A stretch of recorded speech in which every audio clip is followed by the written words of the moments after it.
ঢাকা শহরে রাতুল নামক একটি ছেলে তার মা-বাবার সাথে বাস করত। রাতুল ছিল খুবই বদমেজাজি এবং বখাটে। বাবার একমাত্র ছেলে হওয়ার কারণে মা-বাবাও যেন রাতুলকে শাসন করে ঠিক করতে পারছে না। এদিকে রাতুলের দুর্ব্যবহারে তার মহল্লার সকলেই খুবই অতিষ্ঠ। প্রতিদিন রাতুলের বাবার কাছে তার নামে দু একটা নালিশ যেতেই থাকে। একদিন বিকেলে রাতুল শহরের একটি ফাঁকা রাস্তা দিয়ে হাঁটছিল। পথিমধ্যে তার বাবার বন্ধুর সাথে দেখা হয়। আসসালামু আলাইকুম চাচা। ওয়ালাইকুম আসসালাম রহমতুল্লাহ। কেমন আছো বাবা রাতুল? এই তো ভালোই আছি, আপনি কেমন আছেন? আলহামদুলিল্লাহ বাবা, আমি ভালোই আছি। বড়দের দেখলে সালাম তো ঠিকই দাও, তবে বেশ কিছুদিন ধরে শুনতেছি তুমি বড়দের সাথে নাকি খুব বেয়াদবি করতেছো। এলাকার কোনো মানুষই নাকি তোমার জন্য স্বস্তিতে থাকতে পারছে না। তোমার বাবার কাছে নাকি প্রতিদিনই একটা না একটা বিচার চলেই যায়। কথাটা শুনে তো আমার খুব একটা ভালো লাগেনি রাতুল। এই বেটা সালোয়াদ্দিন, তুই ভালো আছিস ভালো কথা, তারপর আবার তোকে এত কথা কে বলতে বলেছে? হ্যাঁ রাতুল, তুমি আমার নাম ধরে ডাকলে কেন রে? তোর নাম সালাউদ্দিন না? হ্যাঁ, আমার নাম সালাউদ্দিন। তাই বলে তুমি আমাকে নাম ধরে ডাকবে? নাম ধরে ডাকবো না তো কি ডাকবো? হ্যাঁ শোনো রাতুল, আমি তোমার বাবার বন্ধু হই, আর বাবার বন্ধুকে কেউ নাম ধরে ডাকে? আরে বলে কি, বাবার বন্ধু কি আমার বন্ধু হতে পারে না? যাই হোক, ম্যাচ আছে, ম্যাচ ম্যাচ ম্যাচ সিগারেট খাবো, আমি সিগারেট খাবো আর তুই দাঁড়িয়ে দাঁড়িয়ে দেখবি। হুম, বুঝতে পেরেছি। এতদিন শুধু কানে শুনেছিলাম, আজ নিজের চোখে দেখলাম। এলাকার মানুষ এমনি এমনি বলে না, তুমি একটা আস্ত বড় বেয়াদব ছেলে। আরে থামান, আপনার সাথে আমার দেখা হলো, ভদ্রভাবে ভদ্রতার সাথে আপনাকে সালাম দিলাম, জিজ্ঞেস করলাম তো স্যার কেমন আছেন। আপনি কি করলেন? ঠিক মতো উত্তর না দিয়ে আমাকে খুঁচাতে লাগলেন আমি নাকি বেয়াদব। আমি বেয়াদব? আমি এত বড় বেয়াদব হয়েছি যে এখান থেকে টেকনাফ পর্যন্ত মাপা শুরু করলো আমার বেয়াদবির সীমা শেষ হবে না। আচ্ছা, এখন আপনি কাজ করেন, এখন সোজা আমার বাসায় চলে যান আর আমার আব্বার কাছে নালিশ করেন যে আপনার পুরো আমার সাথে বেয়াদবি করেছে, আমার সামনে সিগারেট খাইছে। যান যান যান যান, এক্ষুনি যান। আপনাদের কাজই তো এটা। ও বেয়াদব হয়েছে শুনেছি, কিন্তু এতটা যে বেয়াদব হয়েছে কখনো কল্পনাও করতে পারিনি। কি আল্লাহ, শফিক এত ভালো মানুষ, অথচ ওর ছেলেটা এতটাই বখাটে। তুমি এই ছেলেকে হেদায়েত দান করো আল্লাহ। এভাবে বেড়েই চলছিল রাতুলের অভদ্রতার সীমা। পড়াশোনার প্রতি মন নেই, সারাদিন এপাশে ওপাশে বখাটে ছেলেমেয়েদের সাথে মেলামেশা করা। দিন দিন যেন রাতুল খারাপ হতেই থাকে। একদিন সকালে রাতুল ঘুমাচ্ছিল, এমন সময় তার মা তাকে ডাকতে গেলেন। রাতুল, রাতুল, বাবা রাতুল, ওঠ বাবা, কত বেলা হয়েছে দেখছিস না? আশ্চর্য লাগে, এত বেলা করে একটা ছেলে ঘুমায় কি করে? ওঠ বাবা, নাস্তা করবি না? ওঠ বলছি। এই তো উঠছি। সকাল সকাল কানের কাছে একটু কম চিল্লাচিল্লি করো বুঝলে, তো সব ঘুমটাই নষ্ট করে দিল। আমার কথা তো তোর চিল্লানোই মনে হবে। এদিকে আমার যে আর ভালো লাগে না, রোজ রোজ তোর নামে নালিশ শুনতে শুনতে আমি যে পাগল হয়ে যাব। তুই আর কবে শুধরাবি বাবা? আচ্ছা, তোমার এই প্যানপিনি বন্ধ করে একটু ঠিক করে বলো দেখি, হয়েছেটা কি? আমি কি করেছি? কি করিসনি তুই? কাল নাকি তোর বাবার বন্ধু সালাউদ্দিন ভাইয়ের সাথেও বেয়াদবি করেছিস। সালাউদ্দিন ভাই তোর বাবার কাছে এসে কত দুঃখ করে গেলেন। তোর বাবা আমাকে সারাদিন বকাবকি করে, ছেলেকে বোঝাও, ছেলেকে বোঝাও, ছেলেকে বোঝাও, কিন্তু তুই তো আমার কোনো কথাই শুনিস না বাবা। ও এই কথা? আরে দূর, বাদ দাও তোমা, যে যেমন তার সাথে সেরকমই করতে হয়, বাদ দাও ওসব। বাবা রাতুল, তুই কবে ঠিক হবি বলতো? এসব আমার আর ভালো লাগে না। তোর বাবা কত কষ্ট করে শুধু তোর জন্য, আর তুই আমাদের একমাত্র ছেলে হয়ে যদি এমন করিস তাহলে কি চলে বাবা? এবার উঠ, হাত মুখ দিয়ে খাবার টেবিলে আয়, তোর বাবা তোর জন্য অপেক্ষা করছেন। আচ্ছা আচ্ছা, ঠিক আছে, তুমি যাও, আমি এখনই হাত মুখ দিয়ে টেবিলে আসছি। এরপর রাতুল হাত মুখ ধুয়ে তার বাবা মায়ের সাথে খাবার খেতে বসে। রাতুল, কি অবস্থা তোমার? এই তো বাবা, ভালো। ভালো তো দেখতেই পাচ্ছি। পড়াশোনা কি করা লাগবে না তোমার? সারাদিন রাস্তায় রাস্তায় বখাটেদের মতো টই টই করে ঘুরে বেড়ানো এবার বাদ দাও। তোমার নামে বস্তা বড় নালিশ জমা হয়েছে, এদিকে খেয়াল আছে? বাবা, লাইফটা আমার, আমি আমার মতো করে চলবো। এতে কে কখন কি নালিশ করলো ওসব কিছু দেখার আমার সময় নেই। তাই বলে তুমি বড়দের সাথে বেয়াদবি করবে? দেখো রাতুল, তুমি এমন কোনো কাজ করো না যাতে তোমার পরিচয় দিতে আমার লজ্জা বোধ হয়। রাতুলের মা, তুমি তাড়াতাড়ি ব্যাগপত্র গুছিয়ে নাও, আজ আমরা গ্রামের বাড়িতে যাব। বড় ভাইকে অনেক আগেই খবর পাঠানো হয়েছে, আজ সেখানে জমি জমা ভাগাভাগি করার কথা। আচ্ছা ঠিক আছে, তোমরা খাবারটা শেষ করো, এরপরেই আমি আমাদের ব্যাগ গুছিয়ে নিচ্ছি। রাতুল, খাবার শেষ করে তুইও তোর ব্যাগ গুছিয়ে নি। এরপর রাতুল তার বাবা মায়ের সাথে তাদের গ্রামের বাড়ি পলাশপুর যায়। সেখানে তার বড় চাচা বাস করেন। তিনি খুবই সহজ সরল একজন মানুষ। তার একমাত্র ছেলে ও স্ত্রীকে নিয়ে গ্রামের জমিজমা চাষ করেই তার জীবন। আসসালামু আলাইকুম ভাইজান, কেমন আছেন? ওয়ালাইকুম আসসালাম টফিক, আমি ভালো আছি ভাই। তোরা কেমন আছিস? তোদের আসতে কোনো অসুবিধা হয়নি তো? না ভাইজান, সব ঠিক আছে, আমাদের আসতে কোনো সমস্যা হয়নি। হাই আঙ্কেল, হোয়াট লাভ। মাশাআল্লাহ টফিক, আমাদের ছেলে রাতুল তো শহরে থেকে অনেক কিছু শিখে গেছে। কি সুন্দর কথা বলে। সময়ের সাথে তাল মিলিয়ে চলতে হয়, বুঝতে পেরেছো চাচ্চু? আমরা গ্রামের মানুষ, অত শত বুঝি না বাপু। তোমরা ভালো থাকো, এটাই আমাদের চাওয়া। আচ্ছা যাই হোক, এবার ভিতরে চলো। কতটা পথ এসেছো, আগে একটু বিশ্রাম তো নাও। এরপর রাতুলের বাবা ও তার মা ঘরের ভিতরে যায়, আর রাতুলের বাবা ও রাতুলের চাচা জমি জমা নিয়ে কথা বলতে থাকে। ভাইজান, মা বাবা তো মারা গিয়েছেন অনেক বছর হলো, বাড়ির জায়গা জমিগুলো পড়েই আছে।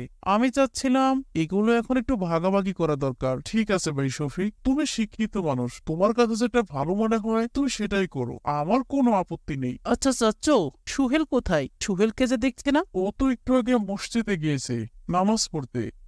তুমি পাশের এই মসজিদের গেলেই ওকে পাবে। আচ্ছা ঠিক আছে, তাহলে আপনারা কথা বলুন, আমি একটু ওদিক থেকে ঘুরে আসি।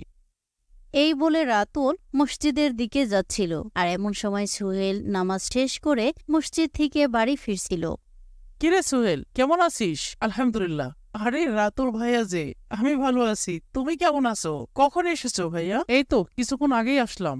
তা দিবি নাকি একটা? না ভাইয়া, আমি এসব খাই না, এগুলো খাওয়া হারাম।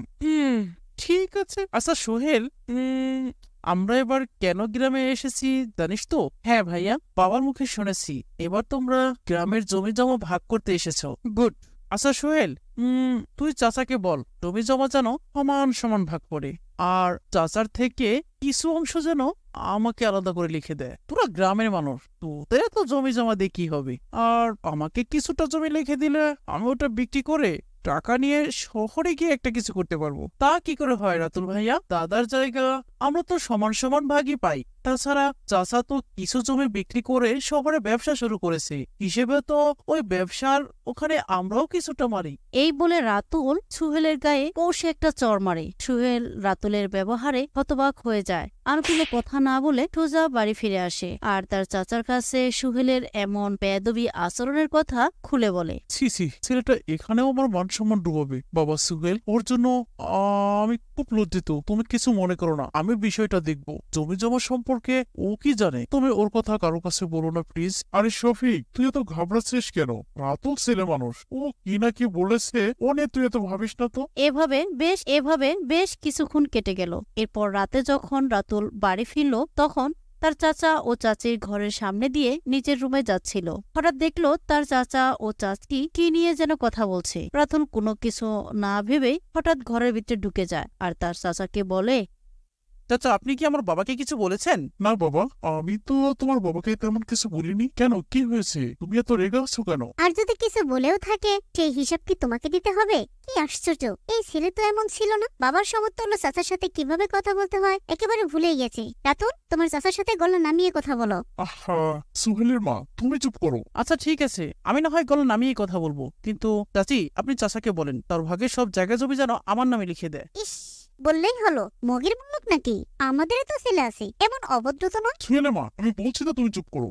ও ছোট মানুষ। রাতুল বাবা, তোর আর আমার গায়ে তো একই বংশে রক্ত বইছি। বাবা, আমি কোনো বিবাদ চাই না। তোর বাবার সম্পত্তি তোর বাবা ভালো করে বুঝেনি, আর আমাকেও আমারটা বুঝে নিতে দে। আমার ভাগেরটা আমি তোকে কেন দিতে যাবো? আর তাছাড়া জমি জমা বিষয় নিয়ে তোর বাবার সাথে আমার কথা হয়েছে, না হলে আমরা নতুন করে কথা বলে নেব। সাবধান চাচা, আপনি আর বাবাকে কিছু বলতে যাবেন না। আমি যেটা বলেছি আপনি সেটাই করেন। কি হয়েছে এখানে? আমার কিছু বলা লাগবে না মানে? রাতুল, তুমি কার সাথে কি ব্যবহার করছো সব কিন্তু আমার কানে এসেছে, আর এতক্ষণে তো তা আমি নিজের চোখেই দেখলাম। বাবার সমতুল্য চাচার সাথে তুমি কিভাবে কথা বলছো? কি এমন হুমকি দামকি দিয়ে কথা বলছো? ছি, বড়দের সাথে বেয়াদবি করছো? তুমি কি জানো বড়দের সাথে বেয়াদবি করার শাস্তি কত ভয়াবহ? না, আমার জানা হয়নি, ওগুলো আমার পাঠ্য বইয়ের সিলেবাসে ছিল না। তাহলে শুনো বাবা, বড়দের সর্বদা ভক্তি, শ্রদ্ধা ও সম্মান করতে হয়। বিশেষ করে তাদের সাথে যেন কখনো বেয়াদবি না হয়ে যায়, সেদিকে খুব খেয়াল রাখতে হয়। নবীজি সাল্লাল্লাহু আলাইহি ওয়াসাল্লাম বলেছেন, যে ছোটদের স্নেহ করে না এবং বড়দের সম্মান করতে জানে না, সে আমার উম্মত নয়। বড়দের সাথে বেয়াদবি করলে বড় সড় মাসুল গুনতে হয়, দুনিয়াতেও এবং আখিরাতেও। হযরত সাইদ বিন যায়েদ রাদিয়াল্লাহু আনহু ছিলেন অনেক বড় একজন সাহাবী। দুনিয়ার জমিনে বসেই সৌভাগ্যবান যে 10 জন নবীজির পাক জবানে জান্নাতি হওয়ার সুসংবাদ লাভে ধন্য হয়েছিলেন, তিনি ছিলেন তাদের একজন। বুঝতেই পারছো তিনি কত বড় সাহাবী, কত উঁচু তার মর্যাদা। এদিকে আরওয়া বিনতে ওয়াইস নামের এক নারী ছিল, বেশ ঝগড়াটে স্বভাবের। হযরত সাইদের জমিনের পাশেই ছিল তার জমি। কয়েকদিন যাবতই সে হযরত সাইদের সাথে জায়গা জমি নিয়ে গায়ে পড়ে বিরোধ চড়াতে যাচ্ছে। নবীজির এই সাহাবী নাকি তার জমিতে গিয়ে দেয়াল তুলেছে। ভারী আশ্চর্যের কথা, যেই শুনে সেই অবাক। মহিলা এত কিছুর পরও থামল না। সে তার কুন্দুল জিয়েরে রাখার জন্য এদিক সেদিক দৌড়ঝাঁপ অব্যাহত রাখলো। সবাই তাকে বুঝালো, দেখো এমনটি করো না, পরিণাম ভালো হবে না। নবীজির সাহাবীর বিরুদ্ধে কিছু করতে চাইলে তোমাকেই এর খেসারত দিতে হবে। কিন্তু সে তার জেদে ছিল অনড়। হযরত সাইদ বললেন, হে আল্লাহ, মহিলাটি বলছে আমি নাকি তার উপর জুলুম করেছি। যদি সে তার দাবিতে মিথ্যাবাদী হয় তবে তুমি এর বিচার করো। হে আল্লাহ, মুসলিম সমাজে প্রমাণ করে দাও যে আমি তার উপর কোনো জুলুম করিনি। এরপর সে বছর খুব প্লাবন হলো, অনেক কিছুই তাতে ভেসে গেল। জমি থেকে মাটিও সরে গেল ঢের। তখন সবাই স্পষ্ট দেখতে পেল হযরত সাইদের জমির নিশানা। কারো আর বুঝতে বাকি রইল না মহিলাটি ধানাই পানাই করে জায়গাটা হাতিয়ে নিয়েছে। হযরত সাইদ তো জমি যতটুকু ছাড়ার ছেড়েই দিয়েছেন, আরওয়াকে এসে জায়গা নিয়ে নিতে বলেছেন। এই কথা শুনে তিনি তো খুশিতে বাগবাগ। বুঝলো না যে আজকের এই জায়গাটায় তার জন্য কাল হয়ে দাঁড়িয়েছে। অন্যের কিছু অন্যায়ভাবে ভোগ করা যে কত খারাপ কথা তা সে একবারের জন্য চিন্তা করলো না। সম্পদের মোহে অন্ধ হয়ে গেল। সে তাড়াতাড়ি গিয়ে এই জমি দখল করলো। হযরত সাইদের দেয়াল ভেঙে দিল, নিজের থাকার জন্য ঘর তৈরি করলো, তাতে বসবাস আরম্ভ করলো। একদিন, দুদিন, এক সপ্তাহ, 2 সপ্তাহ, এভাবে 1 মাস যেতে না যেতেই আসমানি আযাব নেমে এলো। এই মহিলাটি তার দৃষ্টিশক্তি হারিয়ে ফেললো। তার এক সেবিকা ছিল, সেই তাকে ধরে ধরে নিয়ে চলতো। এক রাতে যা হলো, আরওয়ার ঘুম ভাঙলো, বাইরে যেতে হবে। সেবিকাকে সে আর ডাকলো না, একাকী ঘর থেকে বের হলো। ঘরের পাশেই ছিল একটি কূপ। বের হতে না হতে ধপাস করে পড়ে গেল সেই কূপে, আর তাতেই তার প্রাণ পাখি উড়ে গেল জীবনের তরে। আল্লাহ তাআলা প্রমাণ করে দিলেন নবীজির সাহাবী হযরত সাইদ ছিলেন সত্য ও ন্যায়ের পথে। তিনি কারো উপর কোনো জুলুম করেননি, বরং ছাড় দিয়েছেন বহুত। আর আরওয়া যা করেছে ঠিক করেননি, তাই তাকে এর জন্য মাসুল দিতে হয়েছে। আর সাহাবীর অর্থাৎ বড়দের সাথে বেয়াদবির শাস্তিও যে কত ভয়াবহ, এই গল্প থেকেই বুঝে নাও বাবা। ভাই রাতুল, এখনো সময় আছে। তুমি তোমার মাঝে এমন শয়তানি আচরণ ছেড়ে দাও, আর চলো আজ থেকে আমরা পণ করি কখনো অন্যের কোনো কিছু অনুমতি ছাড়া ধরবো না, অন্যায় ভাবে কারো কিছু ভোগ করব না, কারো মনে কষ্ট দেব না, কারো কোনো ক্ষতি করব না, সবসময় সবার উপকার করব। আল্লাহর হকের পাশাপাশি বান্দার হকের প্রতিও যত্নবান হব। হ্যাঁ ভাই সুহেল, তুই ঠিকই বলেছিস। বাবা, বাবা তুমি আমাকে ক্ষমা করে দাও। চাচা, চাচি, আপনারা আমাকে ক্ষমা করে দিন। আমি আপনাদের সাথে বেয়াদবি করেছি, আমাদের আপনি ক্ষমা করে দিন। আপনারা ক্ষমা না করলে আল্লাহ আমাকে ক্ষমা করবেন না। দয়া করে আমাকে ক্ষমা করে দিন চাচা। আমি আজ থেকে প্রতিজ্ঞা করছি, এখন থেকে সব সময় বড়দের সম্মান করব, ছোটদের স্নেহ করব, বড়দের কথা শুনবো, বিশেষ করে তাদের সাথে যেন বেয়াদবি না হয়ে যায় এদিকে খুব খেয়াল রাখবো ইনশাআল্লাহ। এভাবে আল্লাহর অশেষ রহমতে রাতুল হেদায়েত প্রাপ্ত হয় আর একজন ভদ্র ছেলে হয়ে যায়। সম্মানিত দর্শক, গল্পটি ভালো লাগলে অবশ্যই একটি লাইক করুন এবং কমেন্টে আপনাদের মতামত জানান। আর আসুন আমরাও আল্লাহর কাছে প্রতিজ্ঞা করি, এখন থেকে আমরাও বড়দের সম্মান করব এবং ছোটদের স্নেহ করব, আর খুব খেয়াল রাখবো যেন বড়দের সাথে কোনো রকম বেয়াদবি না হয়ে যায়। আল্লাহ পাক আমাদের সকলকে ভালো রাখুন, সুস্থ রাখুন, ইসলাম এবং দ্বীনের পথে রাখুন। আমিন।